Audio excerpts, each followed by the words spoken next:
Nueva Ecija Police Director Clarabal binisita ang local chief executive sa bayan ng Cabiao.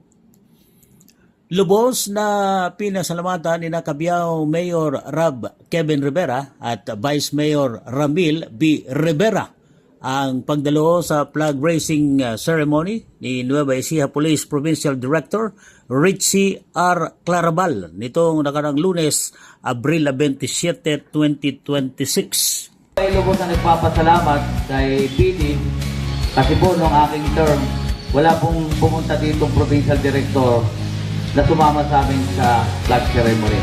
This is the first time na ang Provincial Director po ay umattend ng flag ceremony.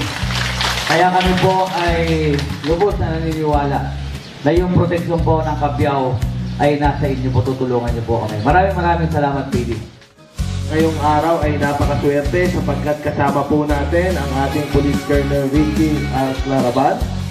Sir, tama po ang sinabi ng aking ama. Kauna-unahang beses po na meron kaming nakasama na PD sa flag ceremony. Kaya talagang ang Cabiao ay napakaswerte. Talagang tayo po ay confident na makakatuwang natin ang ating buong kapulisan sa pagpapanatili ng kaligtasan at kaayusan sa buong bayan po ng Cabiao. Sir, maraming salamat po at makakaasa po kayo na ang lahat ng Cabiaoeño, lalong-lalo na po ang kawani ng LGU, ay buong pong makikipagtulungan sa PNP para po masumpo natin ang mga masasamang elemento sa ating pong kapaligiran. Anila ang pagbisita ni Nueva Ecija Police Provincial Director Richie R. Clarabal ay patunay ng pagnanais ng pamunuan ng bagong PNP na mailapit sa komunidad ang serbisyong mabilis, tapat at nararamdaman.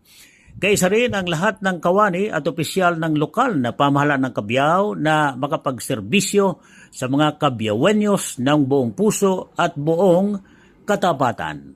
Dahil anila, sa maunlad na Cabiao, Sa maunlad na Cabiao, Cabiaoeño po ang bida. yan ang report. Ako si Charlie Mendoza.